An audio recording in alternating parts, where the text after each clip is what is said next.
آپ صلی اللہ علیہ وآلہ وسلم فرما رہے تھے کہ تمام اعمال کا دار و مدار نیت پر ہے، اور ہر عمل کا نتیجہ ہر انسان کو اس کی نیت کے مطابق ہی ملے گا۔ پس جس کی ہجرت ترک وطن دولت دنیا حاصل کرنے سے ہو یا کسی عورت سے شادی کی غرض سے ہو، پس اس کی ہجرت انہی ہی چیزوں کے لیے ہوگی جن کے حاصل کرنے کی نیت سے اس نے ہجرت کی ہے۔ ایک شخص حارث بن حشام نامی نے نبی کریم صلی اللہ علیہ وآلہ وسلم سے سوال کیا تھا کہ یا رسول اللہ، آپ پر وحی کیسے نازل ہوتی ہے؟ آپ صلی اللہ علیہ وآلہ وسلم نے فرمایا کہ وحی نازل ہوتے وقت مجھ کو گھنٹی سی آواز محسوس ہوتی ہے، اور وحی کی یہ کیفیت مجھ پر بہت شاق گزرتی ہے۔ جب یہ کیفیت ختم ہو جاتی ہے تو میرے دل و دماغ پر اس فرشتے کے ذریعے نازل شدہ وحی محفوظ ہو جاتی ہے، اور کسی وقت ایسا ہوتا ہے کہ فرشتہ بشکل انسان میرے پاس آتا ہے اور مجھ سے کلام کرتا ہے، بس میں اس کا کہا ہوا یاد رکھ لیتا ہوں۔ عائشہ رضی اللہ تعالیٰ عنہ کا بیان ہے کہ میں نے سخت کڑاکے کی سردی میں نبی کریم صلی اللہ علیہ وآلہ وسلم کو دیکھا ہے کہ آپ صلی اللہ علیہ وآلہ وسلم پر وحی نازل ہوئی، اور جب یہ سلسلہ موقوف ہوا تو آپ صلی اللہ علیہ وآلہ وسلم کی پیشانی پسینے سے شرابور تھی۔ نبی کریم صلی اللہ علیہ وآلہ وسلم پر وحی کا ابتدائی دور اچھے سچے پاکیزہ خوابوں سے شروع ہوا۔ آپ صلی اللہ علیہ وآلہ وسلم خواب میں جو کچھ دیکھتے وہ صبح کی روشنی کی طرح صحیح اور سچا ثابت ہوتا۔ پھر من جانب قدرت آپ صلی اللہ علیہ وآلہ وسلم انتہائی پسند ہو گئے۔ آپ صلی اللہ علیہ وآلہ وسلم نے غار حرا میں خلوت نشینی اختیار فرمائی، اور کئی دن اور رات وہاں مسلسل عبادت اور یاد الہی ذکر و فکر میں مشغول رہتے۔ جب تک گھر آنے کو دل نہ چاہتا تو شاہ ہمراہ لیے وہاں رہتے، تو شاہ ختم ہونے پر ہی اہلیہ محترمہ حتیجہ رضی اللہ تعالیٰ عنہا کے پاس تشریف لاتے، اور کچھ تو شاہ ہمراہ لے کر پھر وہاں جا کر خلوت گزیں ہو جاتے۔ تاکہ آپ صلی اللہ علیہ وآلہ وسلم پر حق منکشف ہو گیا، اور آپ صلی اللہ علیہ وآلہ وسلم غار حرا میں ہی قیام پذیر تھے کہ اچانک جبریل علیہ السلام آپ صلی اللہ علیہ وآلہ وسلم کے پاس حاضر ہوئے اور کہنے لگے کہ اے محمد پڑھو۔ آپ صلی اللہ علیہ وآلہ وسلم فرماتے ہیں کہ میں نے کہا کہ میں پڑھنا نہیں جانتا۔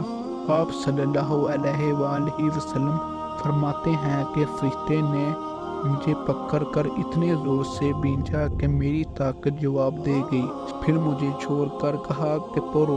میں نے پھر وہی جواب دیا کہ میں پڑھا ہوا نہیں ہوں۔ اس فرشتے نے مجھ کو نہایت ہی زور سے بھینچا کہ مجھ کو سخت تکلیف محسوس ہوئی، پھر اس نے کہا کہ پڑھو۔ میں نے کہا کہ میں پڑھا ہوا نہیں ہوں۔ فرشتے نے تیسری بار مجھ کو پکڑا اور تیسری مرتبہ پھر مجھ کو بھینچا، پھر مجھے چھوڑ دیا اور کہنے لگا کہ پڑھو، اپنے رب کے نام کی مدد سے پڑھو جس نے پیدا کیا اور انسان کو خون کی پٹکی سے بنایا، پڑھو، اور آپ کا رب بہت ہی مہربانیاں کرنے والا ہے۔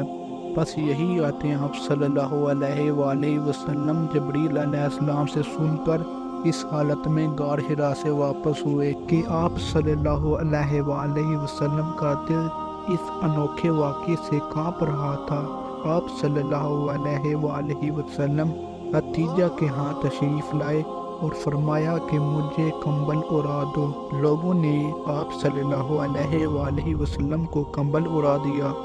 جب آپ صلی اللہ علیہ وآلہ وسلم کا ڈر جاتا رہا تو آپ صلی اللہ علیہ وآلہ وسلم نے اپنی زوجہ محترمہ حتیجہ رضی اللہ تعالیٰ عنہا کو تفصیل کے ساتھ یہ واقعہ سنایا اور فرمانے لگے، مجھ کو اب اپنی جان کا خوف ہو گیا ہے۔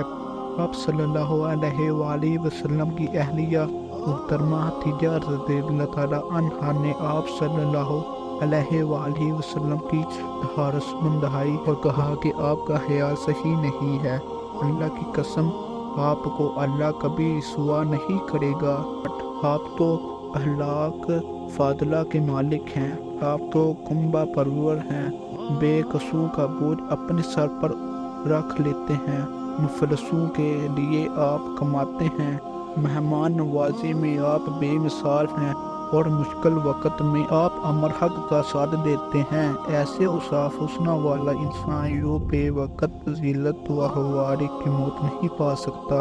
پھر مزید تسلی کے لیے ختیجہ رضی اللہ تعالیٰ عنہا آپ صلی اللہ علیہ وآلہ وسلم کو ورقہ بن نوفل کے پاس لے گئی، جو ان کے چچا زاد بھائی تھے اور زمانہ جاہلیت میں نصرانی مذہب اختیار کر چکے تھے اور عبرانی زبان کے کاتب تھے۔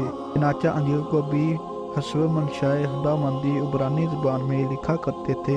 انجیل نصرانی زبان میں نازل ہوئی تھی، پھر اس کا ترجمہ عبرانی زبان میں ہوا۔ ورقہ اسی کو لکھتے ہیں۔ وہ بہت بوڑھے ہو چکے تھے، یہاں تک کہ ان کی بنائی بھی رخصت ہو چکی تھی۔ ختیجہ رضی اللہ تعالیٰ عنہا نے ان کے سامنے آپ صلی اللہ علیہ وآلہ وسلم کے حالات بیان کیے اور کہا کہ اے چچا زاد بھائی، اپنے بھتیجے محمد صلی اللہ علیہ وآلہ وسلم کی کیفیت سن لیجئے اور بولیے کہ بھتیجے آپ نے جو کچھ دیکھا ہے اس کی تفصیل سناؤ۔ چنانچہ آپ صلی اللہ علیہ وآلہ وسلم نے از اول تا آخر پورا واقعہ سنایا۔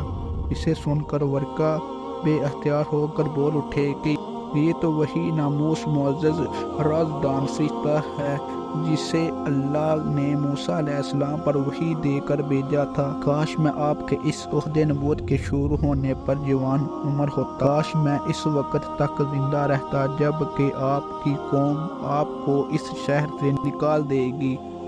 آپ صلی اللہ علیہ وآلہ وسلم نے یہ سن کر تعجب سے پوچھا کہ کیا وہ لوگ مجھ کو نکال دیں گے، حالانکہ میں تو ان کی صداق و امین و مقبول ہوں۔ ورقہ بولا، ہاں یہ سب کچھ سچ ہے، مگر جو شخص اب آپ کی طرح امر حق لے کر آیا لوگ اس کے دشمن ہی ہوں گے۔ اگر مجھے آپ کی نبوت کا وہ زمانہ مل جائے تو میں آپ کی پوری مدد کروں گا۔ مگر ورقہ کچھ دنوں کے بعد انتقال کر گئے، پھر کچھ عرصہ تک وحی کی آمد موقوف رہی۔